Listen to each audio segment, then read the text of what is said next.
All right. Whoa, that's low. So yeah, welcome, everyone, viewing live or in the future to episode 3 of our C.H.A.R Against Humanity live stream. This is where we give you an in-depth look into the development of an original comic book series, limited series. It's about C.H.A.R, who is an AI turned android, uh, forced to live on probation with her creator in Barbados, or at least a fictional Barbados. My name is Mark. Here with me today is Natalie. Unfortunately, the third, what's the word, musketeer? Cam, he is out today, unavailable. He may or may not be licking doorknobs. I don't know. But unfortunately, Cam can't make it today, so it's just down to me and Nat. Uh, but we've got some pretty cool stuff for you today. Today's episode is pretty special because it's the end of pre-production officially for C.H.A.R Against Humanity. We finally wrapped up. Yeah, celebrations are in order. Yeah, so thanks to Natalie's digital efforts, we've wrapped up all of the core character designs for this first issue 103. So we'll be showing you some new characters today, some new character sketches, uh, as well as a look at the roughs of page 1 from C.H.A.R Against Humanity. I'm pretty excited about that. Yes. We'll also talk about the journey from script to art. Uh, Also, a pretty cool discussion. So, if you're watching this now, you guys get a chance to ask your questions, drop your comments live. Please be kind. But yeah, we'll be taking your questions live. So, check us out in the comments right there on YouTube, and let's get this started. Shout out to a fellow Caribbean comic creator, Keshawn Broadbelt. Keshawn's from Trinidad. He's writing a really dope sci-fi series called Synth Squad. Uh, be sure to check that out. He's also one of pretty much a day one creator for the Alluhwi Comics platform. So that is also pretty cool. I Keshawn, thanks for being here, sir. All right, Natalie, how have you been? How are you doing? I'm good. I'm good. A little chilly, hence the jacket up on my hilltop, and it's been raining all day. So Really? yeah. Yeah, okay. It rained overnight. I remember that much. Um, Last night for me wasn't as cold. Hmm. Night before, however, I was bundled up. Oh Socks, long pants, shirt, everything. So yeah. yeah. But so that's why you got the little was he is that a tam? Yes, I am busting the Ras vibes today. You gotta shake your locks. Baby locks, they're technically old twists, but no one you need to know that. So Baby locks, all to this. All right, no problem. That's all perfectly acceptable. So yeah, we've got some cool stuff. All right, so let me throw up some of the first previews. We've got some character sketches, compliments Natalie for, yeah, 3 characters today. So let's start with the first one. All yes. right, throw that up there. And whoops. Yeah, and share my screen. There we go.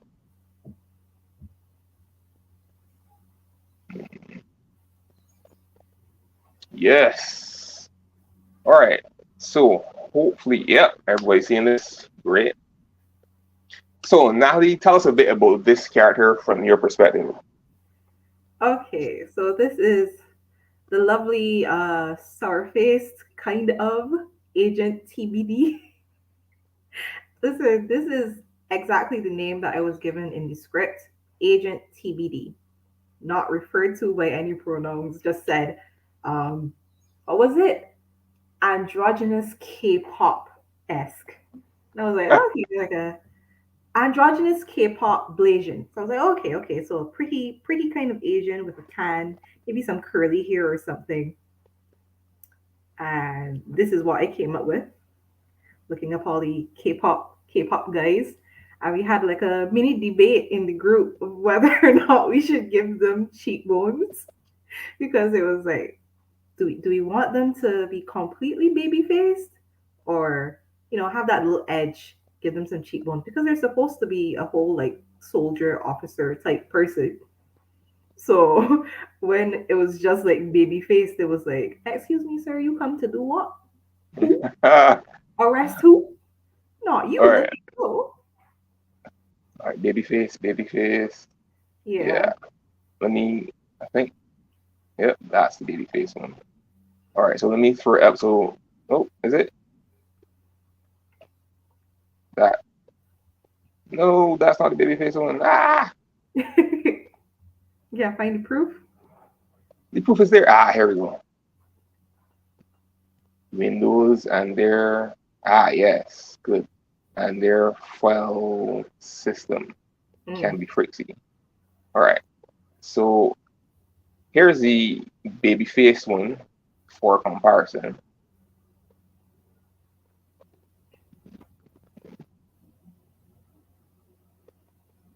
Yes, here we go.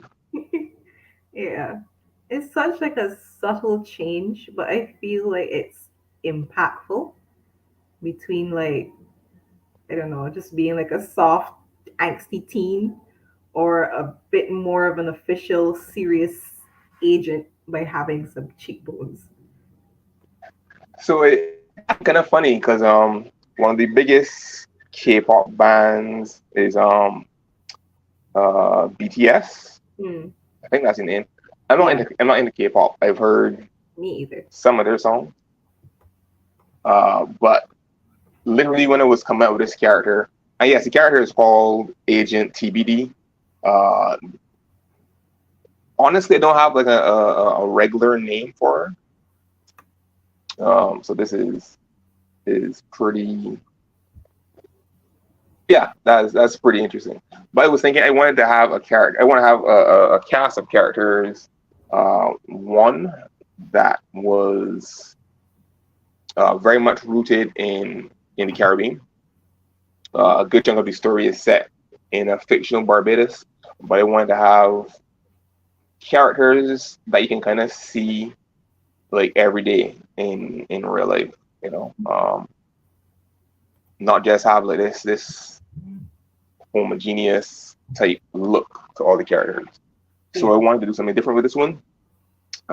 And yeah, I was thinking like BTS.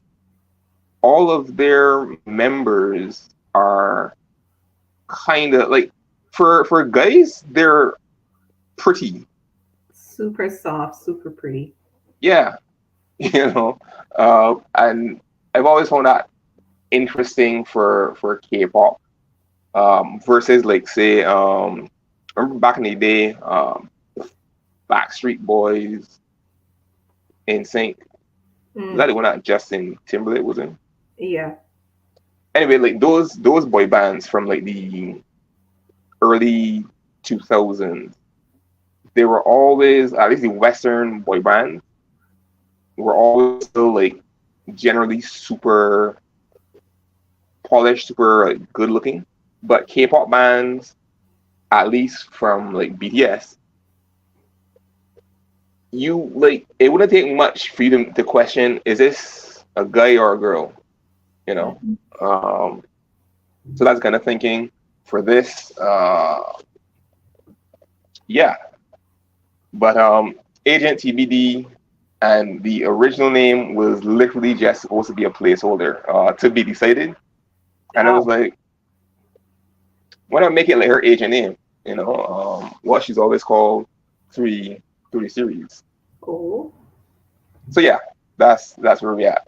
So let me see if I can get hmm, if we can get both of these up on screen, kind of like as a comparison for people.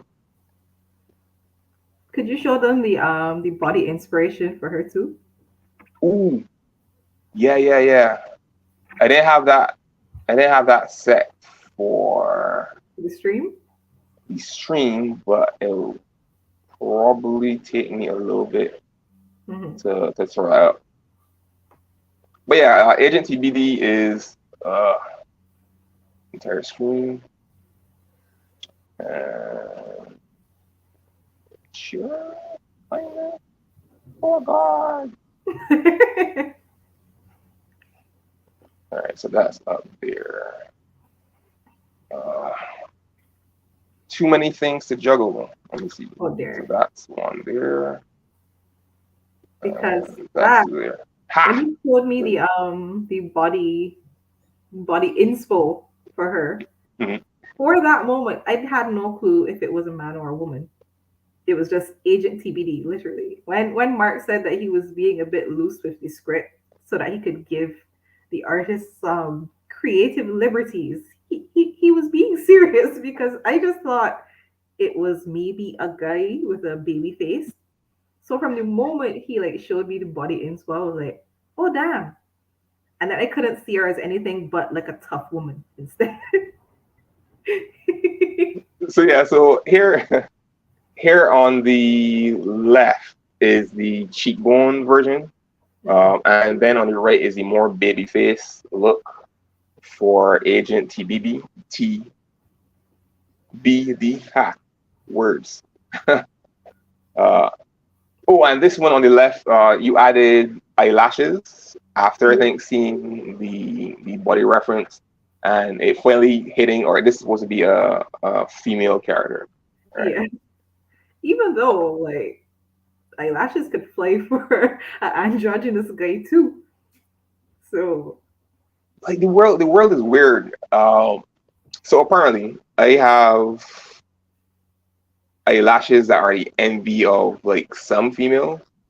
It's like, oh, oh, you got like these long, thick eyelashes, use and one. as a guy, hearing that it can be like kind of rough, particularly if you're growing up in a society where it's like men are supposed to be men, you know.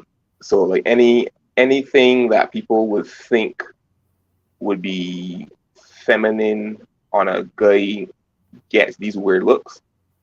But like Hmm. I've had women tell me like, "Oh, you have some beautiful eyelashes, so long and so thick. I wish I had eyelashes like yours."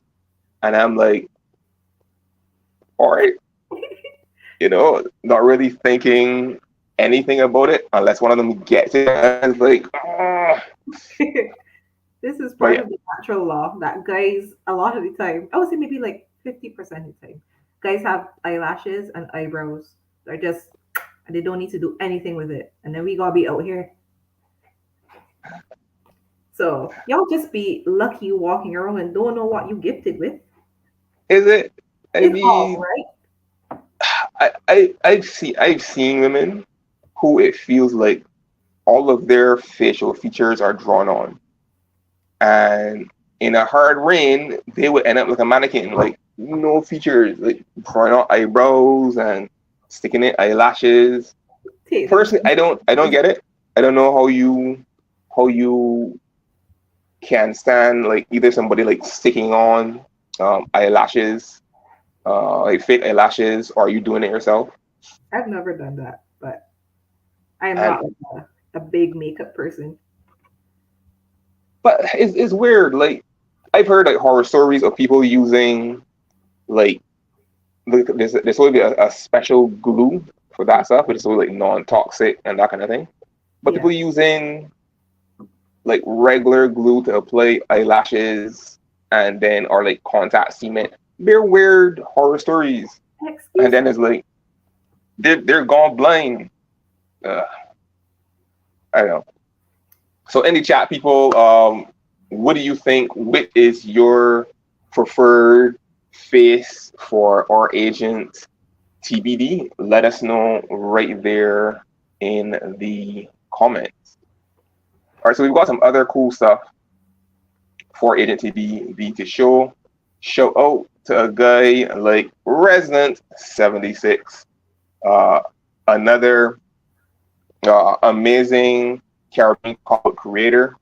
He's also another day one creator for Alluhwi Comics. He is the writer and creator of most recently Diary of the Stray Dogs, The Wounded, #1. And I think that #2 is going to be coming out sometime soon. So I'm looking forward to that. But yeah, Resident 76. This is one of the characters from C.H.A.R, Agent TBD. All right. Yeah, so more stuff to show. Here we go.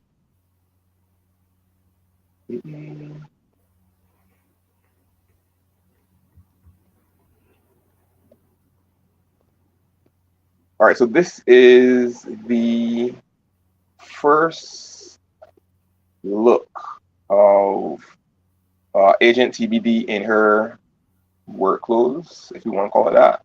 Oh God.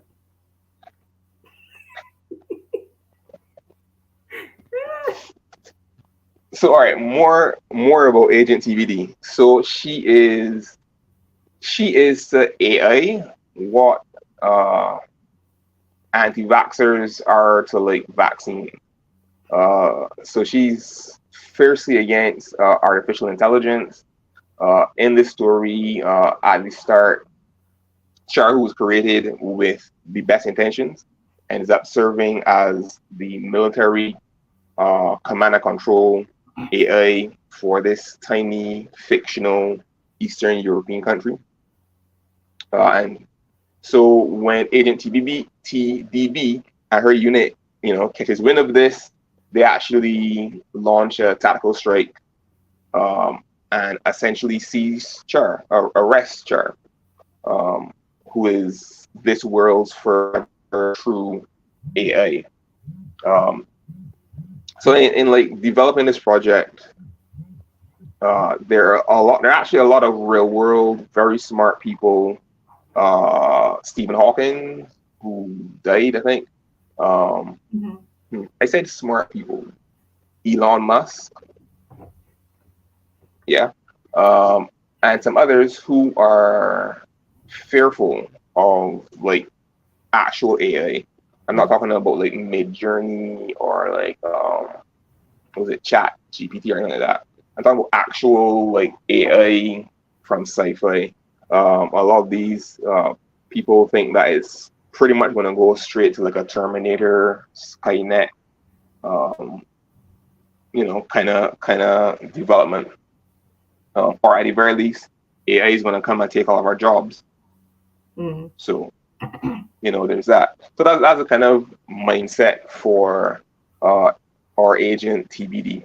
So this is when we first see her. She's got a little UN like badge or whatever on her tactical outfit. So this is all like a fictional version of the UN. So a lot of countries typically have like a cyber warfare, or at least the bigger countries have like some sort of cyber warfare unit. So Agent TBD Squad is like a global task force for that kind of stuff. Going in, kicking down doors, and hopefully trying to prevent the rise of our AI overlords. So what was your thinking when you came up with this design? Initial thought. That's a lot of pockets. So many pockets. A SWAT uniform is probably the most detailed / annoying outfit I have ever drawn in my life. But it's really cool. Like when everything came together. Mhm. And like this uniform specifically adds to the whole androgynous like effect because the amount of gear they have on, plus with the mask, like you would never know who coming for you. You get kicked in your face, you would know if it was a dog in uniform. Like it could be anybody. So that was was really cool.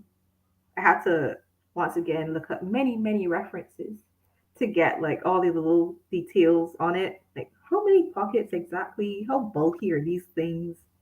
Yeah, but it was a good challenge.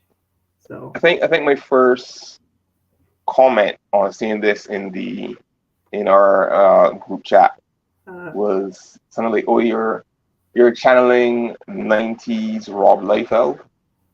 So if you have no idea about comics, Rob Liefeld is an American comic book artist and creator, uh, most well known as the creator of Deadpool.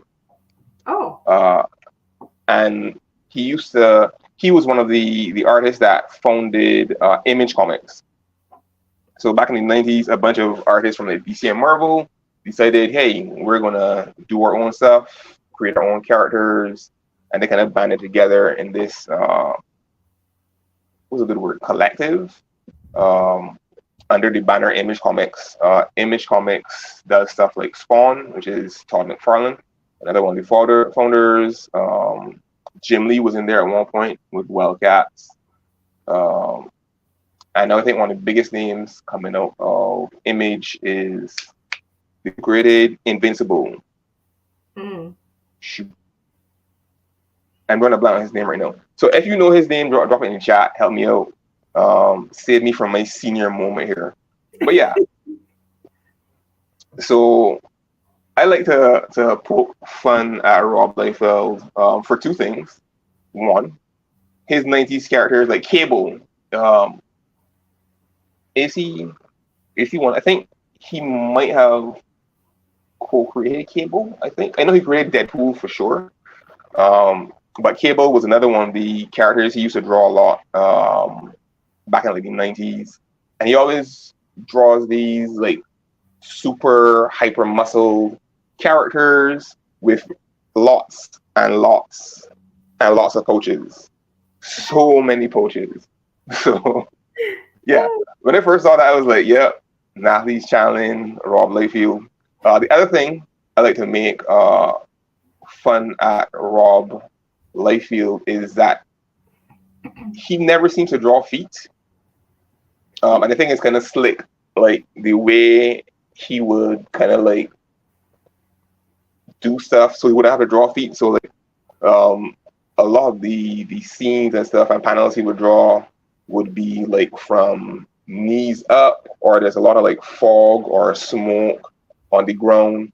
Um, People like pose behind others, so you really can't see feet. Uh, I think it was kind of quite ingenious. But honestly, a lot of respect for Rob Liefeld as a creator. mm-hmm. Creating anything is hard. So I'm not anti Rob. It's just funny the kind of things you realize that a lot of these big names do. Mm. Uh, and I'm not sure how conscious they are of it. Mm-hmm. I don't know how intentional it was. Like for you, Natalie, you're mad talented artist. Would you have trouble drawing? I know a lot of artists have trouble drawing like hands and feet and horses. Is Oh, there anything that you have trouble with? uh, those are like the main artist foils, you could say, like hands, and then I think feet are worse. So if Rob was like disguising it with mist and stuff, kudos to him because he was managing to like skirt around it while making things look good. Um, Animals are hard. I guess it's mainly because like you don't watch animals like you watch people.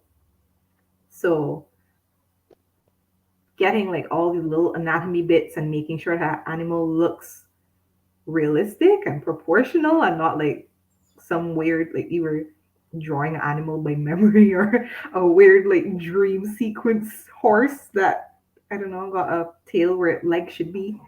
You know, it's hard. It's hard. Animals, feet, hands, main things. All right, so giving like making poking fun at Rob Liefeld for not drawing feet is like typical then, like for artists. That's something that is normally every artist kind of struggles with. Yeah. I vaguely remember trying to draw a horse um, way back, and I think it was pretty much like a rectangle with four sticks.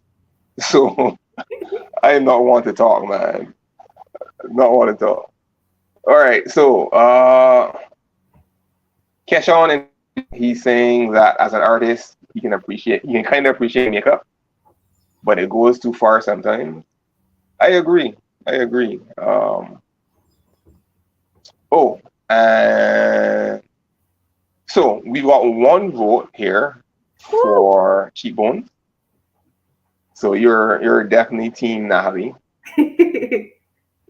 um, let me see. There was another. Here we go. And here is Resident 76. Oh I think no. he's Team Cam. For he's preferring the baby face. So don't boo too loudly, Natalie. Don't boo, don't boo too loudly. Oh yeah, is it Kirkland? Kirkman, Robert Kirkman. I think that's it. Yeah, I think it's Robert. Yeah, Robert Kirkman. Yeah, here we go. Yeah, Robert Kirkman. He's also the creator of The Walking Dead, which got turned into uh, a supposedly fan favorite uh, TV series. Mhm. I got burned out on Walking Dead, I think, by the end of season. So I've got no idea what's going on in Walking Dead. It's still And going.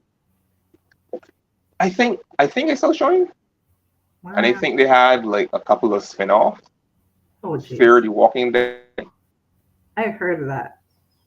But like I've never read a lot of the comic series. Hmm. Um but I found the TV show, it was kind of interesting at first because of all the character dynamics going on in it. But people call it like a zombie show when really the zombies are like background scenery pretty much. Um, and it was more about like humans being horrible to humans Hmm. at the end of the world. Case in So point, demon. yeah, yeah. So yeah, all right. So we've got oh yeah, her work casual. Yeah. So more sketches of Agent TBD. Tell the truth, Natalie, you've done a ton of sketches for this character. Was it because the character, visualizing the character was challenging, or you just secretly are a fan? What what um, have you got here? there were several outfits and an ambiguous character. So I wanted to like visually see them in all the elements that she would be in. So I was like, okay, we have to have the SWAT uniform. Okay, this is her like lounging when she finally gets to Barbados. Well, not lounging, but a bit more civilianly dressed. Then I wanted to get some facial expressions and things in there. Don't even though like facial expression is mostly angry. What did you call it before? Sour face. Yeah, Yeah. so but So yeah. uh, so when I'm creating characters, I try to create uh, characters that are three dimensional. Um, you know, human as possible, even if they're like kind of inhuman. Mm-hmm. S I try to figure out what their motivations are, what really drives them throughout the story, what it is they want. Try to figure out things that they like or don't like. So ADTBD, she is anti-AI. Um, but the funny thing is, before CHAR, there wasn't really AI, like a true AI. Uh, and in a lot of ways, that kind of reflects how people can be. Uh, Humans typically fear and hate stuff they don't understand. Mm-hmm. Uh, so that's kind of reflected here. But she's also a big gamer. So in her downtime, I don't know if you can imagine it, but she likes to play video games. Her philosophy is she doesn't play like versus AI. She likes to play against other humans because she doesn't want to train the AI for what she sees as their eventual attempt to overthrow humanity. so, Too hard so for. I'm sure that if things like Boston Dynamic, have you seen the Boston Dynamic robots? Those like the ones that walk around like little soldiers, kind of. Yeah. Yeah, yeah. Uh, so Boston Dynamics is this actual real world company that is building both humanoid and four-legged uh, robots. Yeah, the little dog ones. Yeah, the little dog ones, and then there's like this bulky, like humanoid type. And I've seen videos where these robots are like moving through an environment, jumping, like doing parkour, Yeah. jumping off of stuff and flipping over stuff. Honestly, it's Is creepy to watch. you think it's creepy? I think it's creepy. I don't know. I'm kind of fascinated. When I was a child, like the year 2000 seemed both so like far away and futuristic. And like growing up in the 80s, you're still kind of like getting a lot of like TV shows and books and that kind of stuff from the 60s. And people used to think, oh, the year 2000, we're going to be living on the moon, we're going to have flying cars. And as a child, thinking, yo, this would be so cool. So as an adult, I'm kind of disappointed. Like COVID, is this the future? No. Give me my flying cars.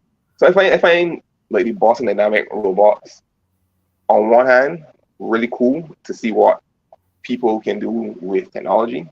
Mhm. Um, but there's a part of me that thinks, yeah, so when Skynet becomes a thing, escaping these buggers are going to be hellish. They can run out getting tired and jump over obstacles. It's not like in TV shows where you can close a gate and they can't get in. so Robot it's, dogs police in the streets. yeah, yeah. Mm. I think there was a news story about some police force in the U.S. was using robots for like police work now. I think traditionally you would normally see like a robot on tracks, like a tank, for bomb disposal. But now some people are thinking, hey, let's strap guns to a robot. This is a good idea. Humans can handle guns, but robots, yeah, it'll be fine. So let us know in the chat, what are your thoughts about AI, whether it's real world, whether it's fictional. Um, are you afraid of the eventual robot uprising?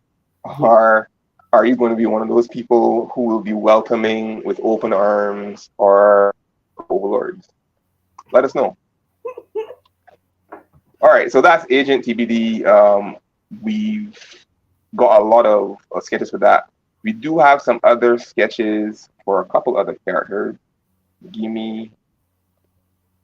So here's a question I'm going to throw out while I dig around in the virtual files for this.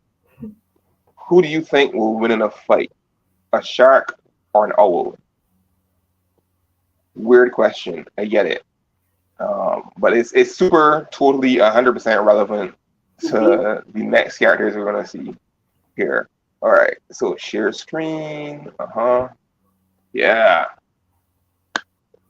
Cool. And we've got like pieces of Natalie's handwriting notes up here. Like legit, I love seeing this. It's kind of cool to like kind of see like your thought process. So here are some sketches. Some of the first sketches we have with these two characters. Um, these char- these characters aren't. They're kind of like a little pivotal, kind of to the plot of the story, but they're not really relevant. So it's still kind of cool to kind of see Natalie go through, um, the design process for these. So tell us about these two characters and your process, Natalie. Yeah. So This is the prosecutor and the public defender. Um, I know they aren't like they aren't reoccurring or super pivotal, but they're at a point in the story where I feel like thinking ahead when you're fleshing out those pages, it's going to be a lot of like focus on the facial expressions and stuff as Char and Dr. Brigadon are getting their sentencing, and it's like super impactful and serious. So I wanted to make sure that I kind of had a good understanding of the faces for the people arguing for and against Char being put away and like how they would be interacting, driving home their points or being shaken as the poor little prosecutor, sorry, the poor little defender is. So that's why I like focused on creating them as the last character designs. So for me, I am terrible at naming characters. It's one of the things I kind of overthink a lot. Uh, as I said in like the previous live streams, I wanted this particular project to be different for me, less overthinking, ideally. But yeah, so on the left, this character, and as I said, he is the prosecutor. So after the UN AI task force led by Agent TBD, um, do their little tactical assault, collect C.H.A.R, collect Dr. Brigadone, Kalina escapes in her refurbished submarine. Uh, but these are the two sides represented in the court case. And I literally was thinking, actually, let me see if I can find it in the script. I think the description for the prosecutor was a shark. Um, uh, give me 2 seconds. Oh, a bit longer than 2 seconds, but is here. And again, in writing it, I wanted to write in a way that is as for Natalie as possible. So ideally, how it would work is she will see a description for either a scene or characters, and it should hopefully trigger little pictures in her head. Um, did that? How well did that work for you, Natalie? um, for the defender, I kind of got like an instant picture. Mhm. Um, for the prosecutor, I had to go look up references. Like how do you make a person look like a shark? Like I just knew that it would be a very severe looking kind of man, very serious, maybe sharp features. It's like how do you do shark like on a person? So this is what I came up with for that. And I like your it wasn't my intention. I just wanted like a really big grin on his face. But your description was that he looked like he have too many teeth in his head. Yeah, he looks. I think people are supposed to have, was it 32 teeth? It Yeah. feels like he has twice as many of those, and that's just from seeing this ridiculous smile he has. Um, so all right, here is actually I can probably throw that up on screen so you guys can see it. Entire screen. Cool. Let's go with that for now. Uh, right, so that and that. Cool. Uh,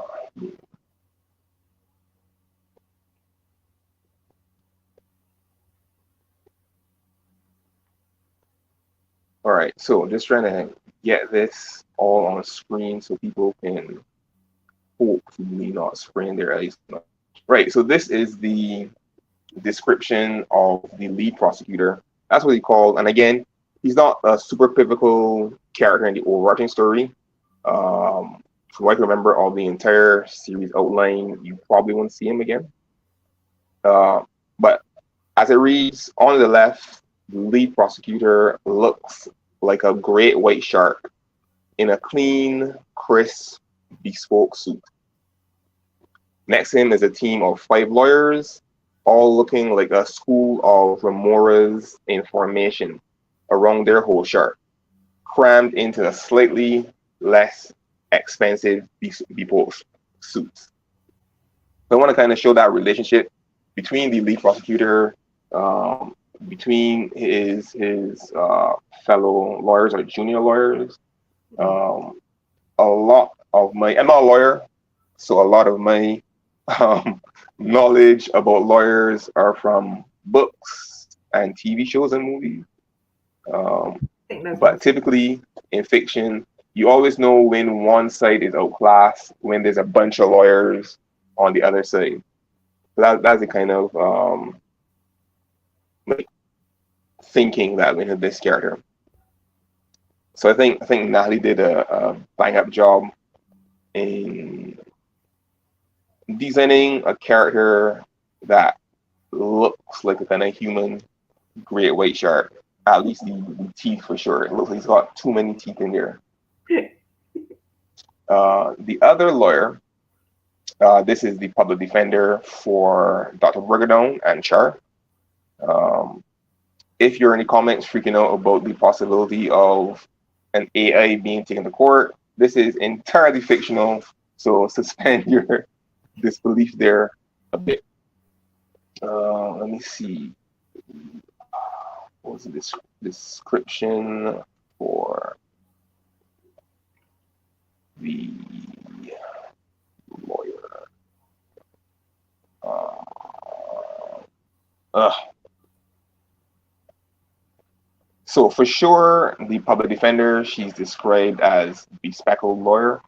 Um, and somewhere in here is a description where she's described as here we go. Whoops. Yeah.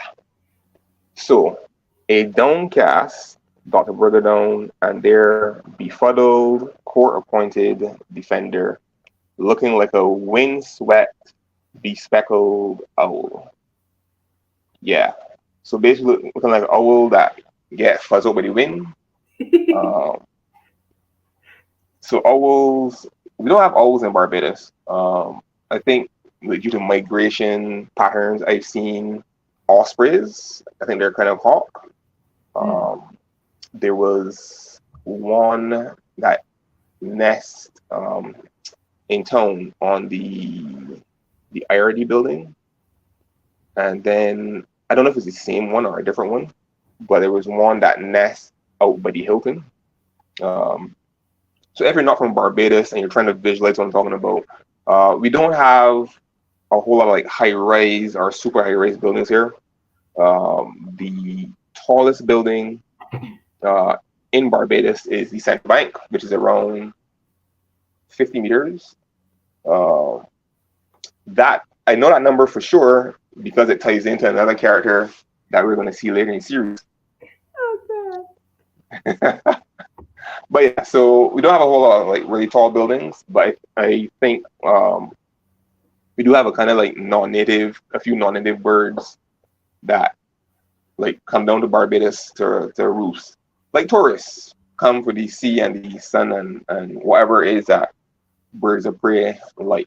But I've never seen an owl IRL, but there are plenty of like documentaries and pictures. So I think I always pictured owls as having like these super large eyes. yeah.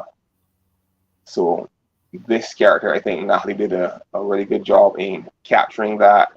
Kind of like a little like downtrodden, a little introverted, I guess, versus Mr. Shark in a suit. Oh Lord. And you can see her here. Where did we go? Oh, that's another one.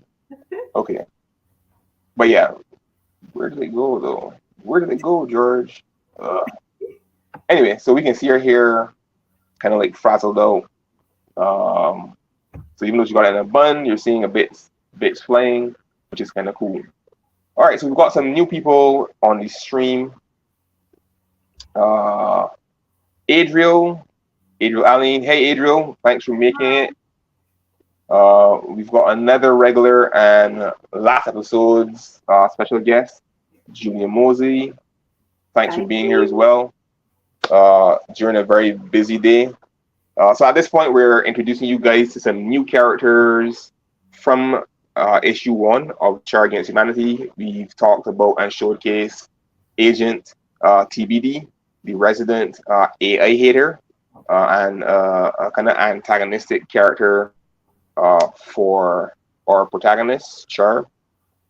And we talked about some minor characters, uh, uh, lead prosecutor for C.H.A.R.'s tribunal, and her court-appointed public defender, a bespectacled owl. So thanks for all of you who are watching, for being here. We've got some more cool stuff to talk about. So this episode, we're going to be showing you guys in a few minutes uh, the roughs for page 1. And this episode, like I mentioned at the start, is pretty special. It's a transition episode for us in terms of production. We've wrapped up pre-production, and now we're moving on to actually creating pages. So you guys get to look, a first look at page number 1. All right, so let me throw that up real quick. So again, as part of this live stream, you guys can ask any questions you want. Well, almost any questions you want. Don't be like Cam, who tries to push the boundaries of PG-13 in our work chat. But yeah, so any questions you want about the characters, about the process, this is what this entire live stream is for. Let me throw this up. And boom. All right, so this is the very rough pen sketch of page 1 of C.H.A.R Against Humanity. This is where we get our first look at one of our main characters, Dr. Brigadone. So for this part, we want to talk about the process of going from text on a page to actual visuals, and kind of take us through, Natalie, what your process is for that. Yeah, let's start there. Mhm. This was interesting trying to. So you had the different scenes within the first page telling you, oh, he's doing this, he's doing that. Trying to lay out how or what to focus on, what to make your biggest panel. That was a little bit of a challenge, more so because I'm rusty. um, but yeah, like it was interesting trying to juggle. Okay, how big should I make each thing? Like you're zoomed in on his face. Is that like the bigger one, or should it be like a bigger panel for the actual layout of his setup? Oh, giant monitor and the keyboard and stuff. Um, so I just have like kind of hints to the background design there. Um, it's a really interesting layout to try to piece together. You have him in a old, you said what, a refurbished auditorium for his lab, and like from what I remember, auditoriums for the most part they have like they have steps going down. So that'd be a really interesting setup where you could have like maybe tables that are like at step levels going down to like the big area at the bottom with Char behind the curtain there. I'm pointing. I don't know if people could tell from the roughs or not. Fear not, it's not going to look like that. This is just like trying to block out the main shapes and stuff. So don't judge too hard, please. Uh, but yeah, and So for those of you who are new, or you don't have an idea of what the actual comic making process is, uh, it can differ from creator to creator or team to team. There's some people who kind of like just draw freehand in a lot of like pretty high detail for characters, um, without any like real sketches. Like they have this real strong image in their head, or this is what this character looks like, or this location looks like, and they just boom, boom, boom, illustrate it out. Those are the gifted. But yeah, go ahead, Nat. And I said those are the gifted because most people need some sketches. It, like I said, it differs. There are other people who go through this process, who take it from like thumbnails into like rough sketches. So probably more at the closer, at the proper dimension of the book. But a lot like this, where it's really rough, super sketchy, so you can just get an idea of where things are supposed to go panel to panel before you get to pencil, before you get to inks, or if you're working digitally, before you get to the line art and colors and lettering and that kind of stuff. Mhm. But I really appreciated this, because it is an opportunity for us as a team to kind of see how it comes together. The actual first set of like images for the page, how they look. Uh, One of the mistakes I made, early up in being a comic creator, and again, I can draw, but I had this weird idea that the the what the illustrator would render would kind of match what was in my head, and I know now that that's impossible. Uh, so yeah, I was like when I first like saw some sketches for like an earlier project, I was like, hmm, why don't these look like the images I have in my head? Which is a crazy thing, to think. But then you have other writers who, uh, kind of want to take more control over what their artist, their collaborator draws. Um, and I didn't want that. I wanted to, on the page, give, hopefully as many like clear descriptions of stuff, of the things I saw in my head, but then give Natalie like that creative freedom to interpret that, you know, and hopefully we have a kind of nice gel, between those two perspectives. I'm gonna throw up the first page, uh, from the script, the actual text, so you guys can see it. Here we go. Here we go. Here we go.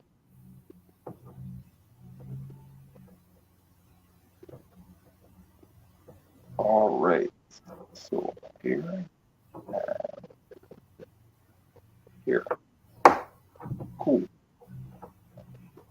So right. So hopefully this isn't like too itty bitty, to read, and it's not going to all fit on screen. I don't have like one of those giant screens or whatever. Anyhow, um, so if you've never seen a script for comic before, this is kind of what it looks like. Uh, the fascinating thing about writing for comics is that there isn't a standard. It's not like film where the script and how it's formatted is, super rigid. With comics, it really depends on, who the creators are. Uh, I've the fortunate ones who can draw, and write their own stories. Um, a lot of them are usually more visually inclined, which makes sense. So they wouldn't have like a actual written script in some cases. Um, But I think it's important to have a script, whether you are a single creator who writes and draws everything. Again, big shout out to C.H.A.R. His series, Same Squad, he does everything on that. He's a writer. He does his pencils, inks, colors, lettering. C.H.A.R. is, I think, pretty interesting because he has this like he works entirely by hand. Well, there's been a whole push to digital these days. So it's been kind of fun talking to him and getting some insight into his process. But yeah, personally, I think that it's important for everybody to have a script so you can have a framework to see how your story works out. Some people are very good at flying by the seat of their pants, and other people are more planners. I am more of a planner, but that's probably no surprise. But I think it's still important for everybody to understand your story, both on like the broad strokes scale and then the little details. It's possible that things might change in production, but having a starting point, a framework, I think is important. So for a script, typically you try to be very clear. Clarity is important when you're writing a script. So at the start, the big header here is the page, the actual page number. So page 1, as you can see, runs onto a second actually paid or physical page or digital page, but it's still all page 1. And it's important to start each new page, which will be rendered as a comic page on a completely fresh page when you're writing your script. Mm. So you can see here, page 2 starts on a brand new page, which kind of helps for the rest of your team. If you're working with a team, be really clear what goes on what. It's also useful for when you're creating your layouts, so you can know, all right, how many pages are supposed to be on this page. That's pretty useful. For me, when I write, I tend to write in more of like a screenplay format. So the dialogue or no dialogue sections are usually centered on the page. Other creators tend to prefer to have the character names and their dialogue as lines. I don't have a example of that right now. But yeah, that's a general format. But for me, I think that is there a bit with dialogue, right? I think for me it stands out more for the character name and then the dialogue to be centered on the page. I think visually you see it a bit better than having it as with an individual line. But anyway, so in the very first panel, we see, and I need to zoom out. Hope this is not too small for you guys who are watching it online. But this is the first panel, and it made it clear again that this is happening one. Interior, that's what the INT stands for. A holdover from script writing for me, and night, so you know the time of day. I didn't do that consistently, but I wanted to make sure at the start, Natalie knew where things were happening for this first sequence. And I try to give direction to provide a sense of how I'm seeing it. So hopefully Natalie would be able to see it as well. So this is what this, hopefully seeing that cursor, is. And as you first look at Dr. Burgadone, I think Natalie nailed it with this page. You guys in the comments, I'm going to jump back to the comments in a bit, but let us know what you think about the process. If you are a creator, you can probably share a bit with us what your process is. in terms of developing your story, going from script, if you use a script, to your roughs, the first look at your pages. Let us know. If you are a comic book fan but you have no idea of how the sausage is made, pretty much, let us know. Is this interesting? Do you want to see more of this kind of stuff? Let us know in those comments. All right, so yeah, we've got some pretty cool feedback. Julian, he thinks that, and stop sharing because that's looking confusing. Right, yeah. Julian thinks that pen sketches are always cool. So you're building fans. Uh, so far so good. Looks good. Thank you Aw, guys. Thank you. Uh, More love for Natalie. Very nice roughs. feel good. Thank you. All right, yeah. All right, so Resident 76, he is interested in panel 4. Please elaborate. Sure, we can do that. Let me just throw panel 4 back up on stream for you. So another thing I realized from trying to figure out how comics work is that typically in the scripts, the instances of dialogue are actually numbered. So that kind of helps you kind of track how many points of dialogue so you don't miss any. That is probably one disadvantage of my particular approach to scripting. Kind of lacks. So panel 4. You can zoom in here a bit. Yeah, okay. So for this panel, these two panels, 4 and 5, they are essentially a split or kind of like almost like stereo view of what's going on. So in panel 4, he's manipulating what looks like a mouse. As a mouse in Alley, right? Like a computer mouse. No, these are the toggles. Listen. Remember, I tell you, hands. So he's supposed to be like flicking between a bunch of switches, which in my head and when I'm like finalizing it is gonna look a lot cooler. It's gonna be like multiple hands because he's just going between a bunch of things, but there will be like blurs between it showing that he's kind of just like rapidly moving through it. Okay, cool. Yeah, so I like. that's what that is with the very rough hands.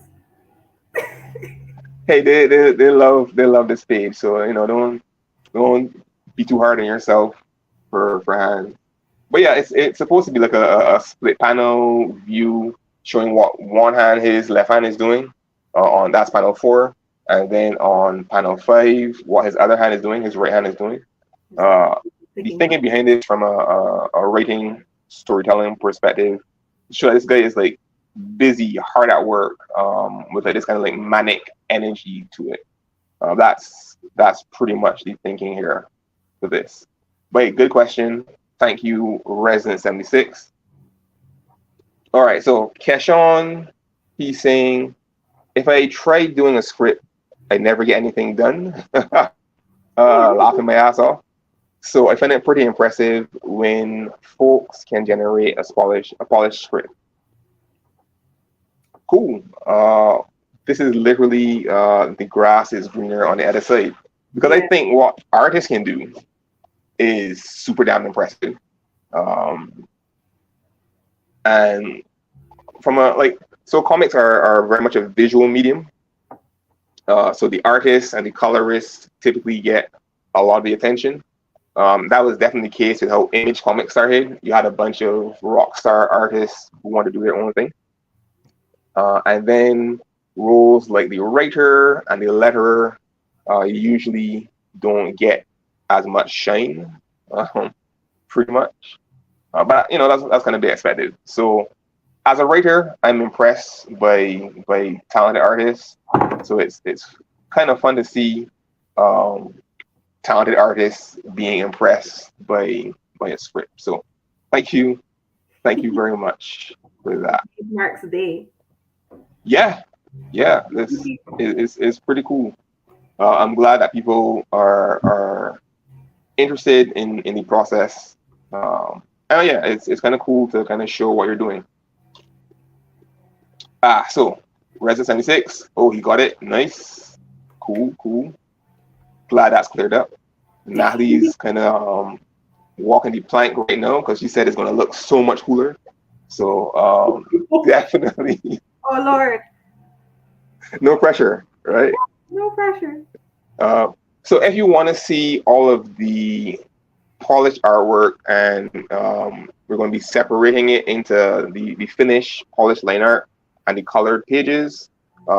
Cam, who is not here, he's off somewhere, maybe jobs, I don't know. But he couldn't make it for today's show. But Cam is our colorist. So as we get deeper into the process and we get some colored pages out, I'm going to be looking forward to going through the same process as this with Natalie, giving Cam a chance to talk about what he does and why. I'm looking forward to that.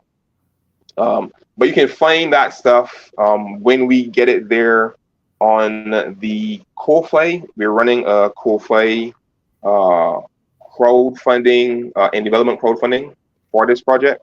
So if you want to support, we've got a bunch of very cool tiers starting at 99 cents US a month.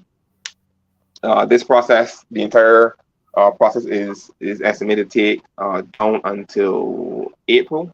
We're looking forward to getting the finished book out to you guys by the end of April. So you guys can support us there on Ko-Fi as well as here for the live stream. So all of the finished, polished stuff is going to be there as a perk for all of our Ko-Fi members. So check that out. That is ko-fi.com/Alluhwi Comics. Yeah, throw us a sub and help us get this project made. All right, so more conversations. So for Keshawn, he's saying that for my process, I, again, don't do an actual script, but I draw thumbnails of the entire issue or book. The only text I use is to identify characters and some very minimal visual or conversational cues.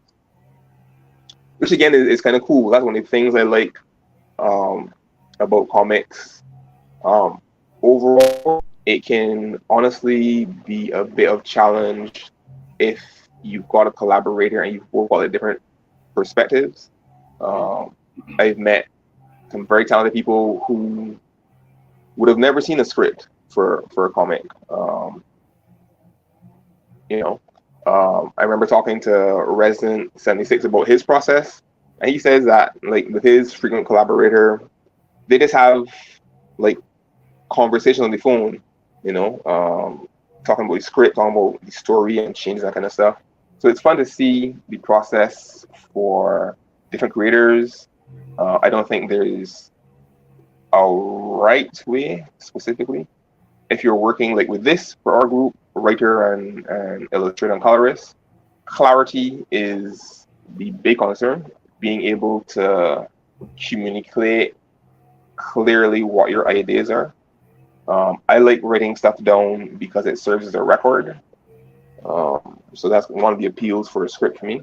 You've done a very good job, by the way. Oh, Nice thank and you. clear. Yay! Also, we happen to I guess approach storytelling or comics in a similar way. Not that I'm a seasoned vet or anything, but I used to dabble Not in yet. making my own little in making my own little comics, and I couldn't function without a script. Like even though I was drawing it myself, I needed to like flesh out what they were doing, where they were, and most importantly, what they were saying. So then I would then check that back the same way how like you gave me the script to see what I'm supposed to be drawing out. Oh, their face is doing this, or they're walking this place, or they're saying this, and that would inform like how I draw the body language and all that. So even though I am doing the drawing, I prefer a script as well. So All right. That's why we gel so well. yeah. Keshawn is adding, from there, I just draw the full pages on a physical drawing board with paper, pencil, and pens. So, Keshawn, it'd be kind of cool to kind of give people a glimpse into what you do.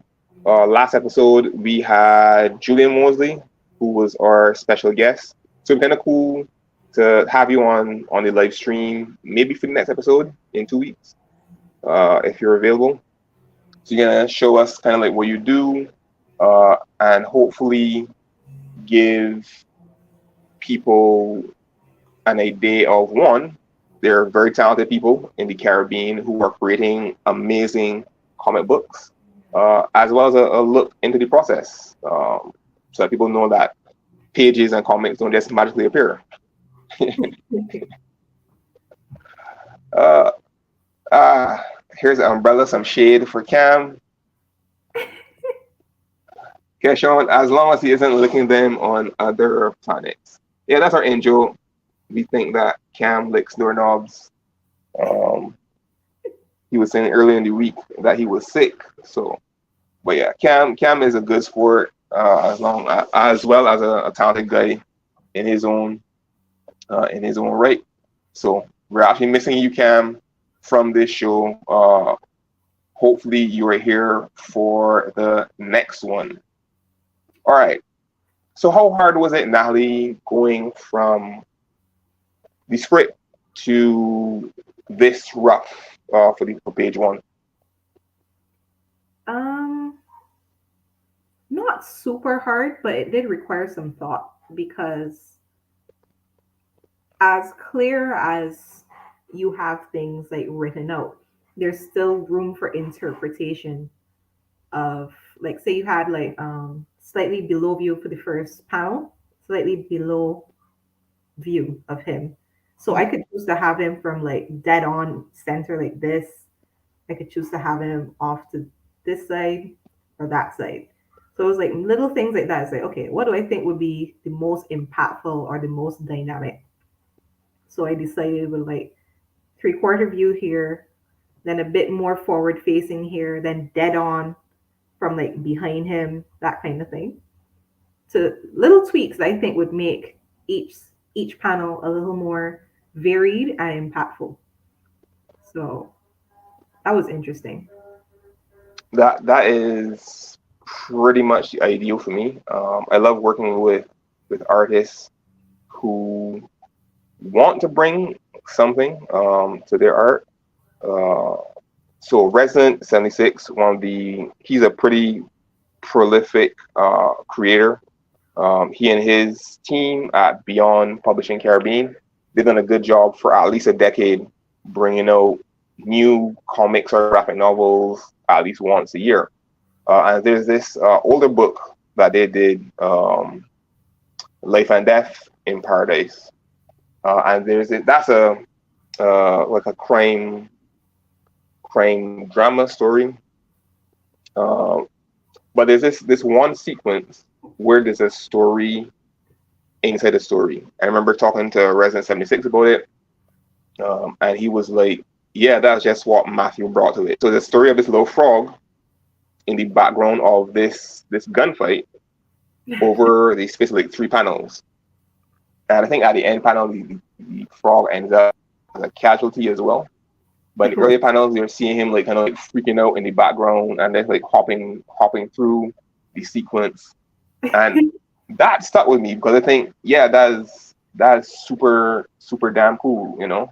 Um, and part of the visual appeal, at least for me with comics, is seeing that kind of stuff, seeing not just the story broadly for that page, but panel to panel, and having an illustrator who has that freedom to kind of like add stuff to the story, that like, you know, dropping these little things in the background, like for Life and Death, a whole like 3 panel mini story about a frog in a gunfight.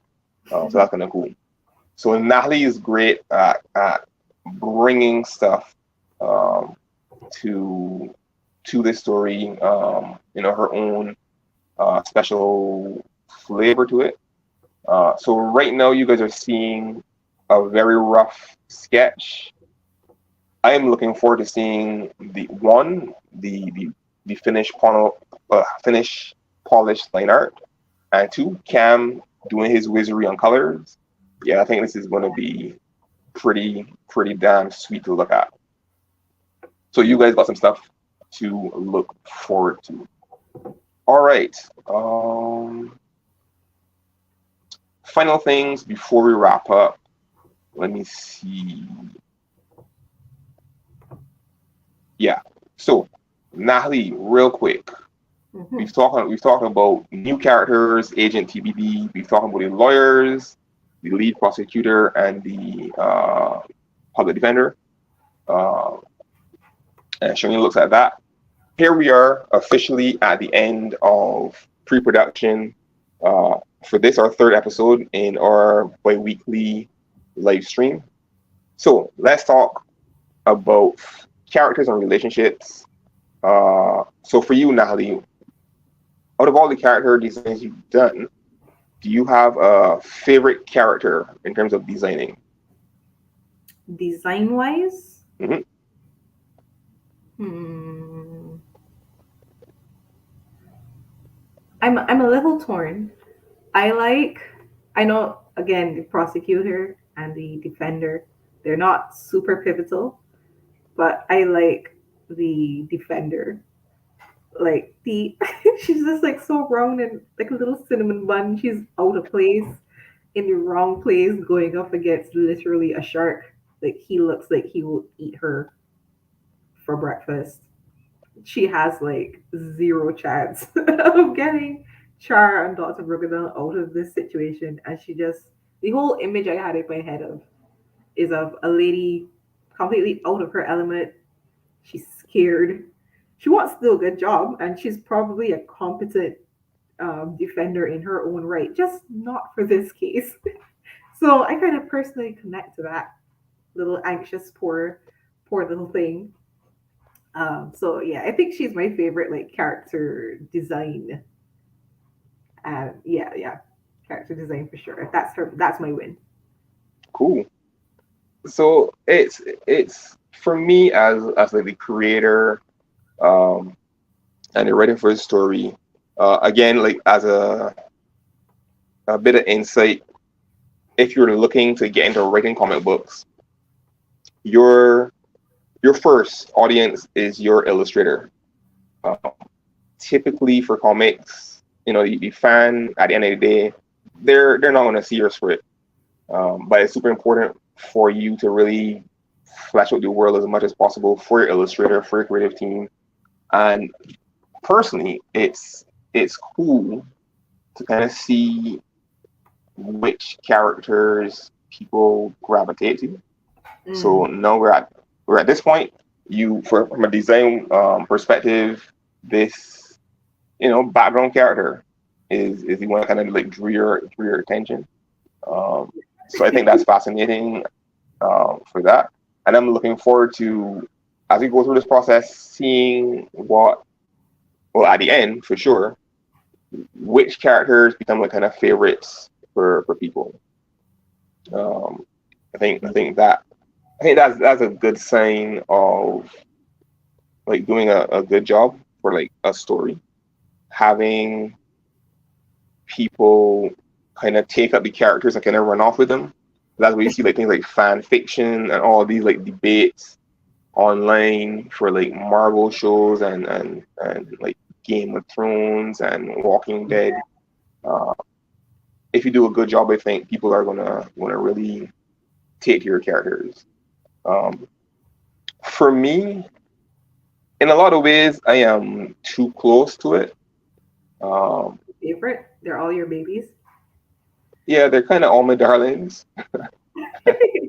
I like Dr. Burger Down for his like offbeat, quirky personality. I really like Char because she is she doesn't like people, uh, but her default isn't necessarily. Well, let me not say her default. I mean, she was raised as like a military AI, so she, would make us like blowing up stuff and controlling tanks and planes and that kind of stuff. Um, but I don't think she's a Terminator, personally. She's not like kill all the humans. Um, and for me, the appeal of this story is seeing how Char, which path she goes down. Is she gonna go Terminator and wanna char people to ash, pun intentional, or will she find another way to kind of like live and coexist? Or maybe the third option, she'll build a rocket ship and leave humans behind. I don't know, but that's kind of cool. So if you guys have been following this live stream, again, we're 3 episodes in. You can head to our YouTube, check out episode 1 and 2. I'll try to remember to add the links to those in the description for this episode. But check out the episodes. Let us know what characters at this point appeal to you.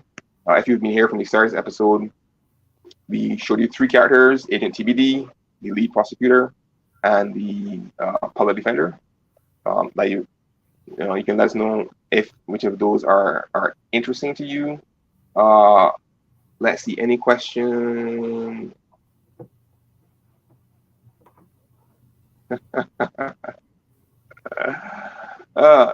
So here's Julian. Wait till you get the assassins, Natalie. I'm sure Mark will write a few scenes in there. You throwing shade, Julian? Throwing shade? Let me see. Julian adds, I think C.H.A.R will make a biovirus and send a rocket to Mars and watch the world burn while in orbit. Oh, snap. That's dark, man. It's super dark. No spoilers though, no. But yeah, you sound like C.H.A.R IRL. So Charlene, a part of the production team for this project, she's been really good at pointing out like little real life scenarios for C.H.A.R to go through. A bit of background as part of as mousy and disheveled and windblown as the public defender looks, she ends up kind of winning the case. She didn't lose the case. People want to destroy C.H.A.R, and through her efforts, she ends up kind of like getting C.H.A.R probation. And the terms of her probation were things like she can no longer be an AI, like a distributed AI. She had to get a body, which we would have talked about in the last episode, so you guys can go back and check it out. So C.H.A.R is kind of on probation, and the little owlish public defender who looks completely outclassed by the shark-like lead prosecutor. She actually gets a decent outcome for her client. So that's cool. So yeah, kind of a win. So good stuff. So any questions myself for this project, for Natalie? No questions for me, please. You guys can drop in the chat. We're running a bit overtime. Yeah, we're running pretty overtime. This is supposed to be a 1-hour live stream. But hey, for those of you who are here, who stuck with us, thank you for being here. Thank you for being a part of this process. If you got any questions about C.H.A.R, now's a good time to drop those in the chat. For those of you in the future who are watching this not live, on our YouTube channel, you can add your comments to the comment section below. I'll check them, kind of. Comment sections are always a little terrifying. You never know what you can get. True. So, you can add your comments there as well. You can also follow Alluhwi Comics, ALLUHWI Comics, COMICS. on Instagram.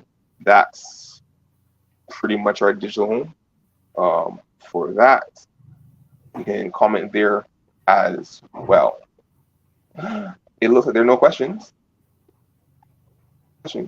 No questions. So I want to give us about 5 more minutes, pretty much before we wrap up. Um, so Natalie, we are. How do you feel about being at the end of pre-production and diving into actually working on the pages for this project? I am excited, to be honest, to start fleshing out like the bigger things now that I have like some faces to the names because that's what the character sketches were for originally. All the people that are going to be reoccurring and pivotal to the story. I wanted to have a good understanding of what they look like so that when I actually start drawing pages, they look consistent. Don't want, oh, from one frame they look like a kid and the other frame they look like an old man. So I know it wouldn't be that drastic, but you know what I mean. So now that I've got all that like neatly tied up, I'm excited to actually start rendering out the pages, doing some more sketches slash thumbnails like this first one.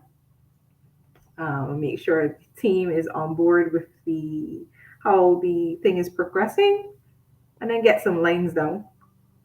Cool. Do you think you'd be up to doing some thumbnails live? Sure, if people don't mind like waiting 15 minutes for a drawing. Because Well, it's hey, always we hemming and hawing, you know. You're like, maybe I'll put him there. No, I don't like that. Put him over here instead. Yeah, that look better. Yeah. So it that's made that's what this process is like, man. So that's what this stream is about. So hopefully that'll be something that people would be interested in. In any case, you guys who are watching it either live or on demand later, you can let us know in the comments. Do you want to see Natalie draw live? When we get to the coloring stages for our pages, do you want to see Cam color live? For the last stream, he was actually coloring in the background. I did some really like rough uh, prototype coloring, trying to understand like what the colors are and how they gel and mix. So it'd be kind of cool to see that live. But that's just me. You guys, let us know in the comments. What do you want to see as we get deeper into production? Julian is always a live wire. Julian is down for live drawings. Yeah. All right. Cool. Enthusiasm. We've got one for that. You're building your fan base. You're no, not building. You're expanding your fan base, Natalie. oh So my. please, people, don't make it weird. Don't make it weird. Oh, But God. yeah. So definitely, we've got at least one person who's interested in live drawing. Adriel is, yep, he is down for coloring. So we gotta let Cam know what his future holds. That'll be Mhm. kind of cool. Again, if you want to see like super polished line art and the colored pages for this project, you guys can check that out on our crowdfunder, Ko-Fi, ko-fi.com/Alluhwi Comics. You can check that out there. And let me see, do I have a... Yeah, I do. Haha! There you go. That's the link. You guys can support C.H.A.R there. So yeah, starting at like 99 cents, you guys get to see nice, cool art. Cheer for Natalie. Send us your coppers uh, for this project. Uh, so one of the appeals or perks you guys will get for this project. So even though, well, one, you get to support this project over a longer period. Like I said, we're looking to deliver C.H.A.R number 1 by the end of April, which is in 11 weeks, pretty much. So you guys get the C.H.A.R for a lower price than it'll go on retail. And we'll throw in some cool extras for that as well. Uh, for persons who are supporting us on Ko-Fi, you guys get more behind the scenes stuff. You guys get discounts. When we get to that stage, we're gonna be doing some limited edition exclusive merch, so like T-shirts and that kind of stuff for C.H.A.R. There's already one interesting idea for a T-shirt that we're looking to do for C.H.A.R. and we want to give members who support this campaign some exclusive stuff, so not available anywhere else. Um, we've also got a Discord channel, so members of C.H.A.R Against Humanity, you guys get to chat with us on Discord, so you can check us out there. But again, check us out on Ko-Fi, and you guys get to see all the details for our crowdfunder for this project. Any final words, Natalie? Can't really think of any.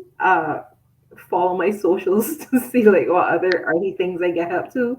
Um, Instagram and YouTube at njclaws. That's njclaws.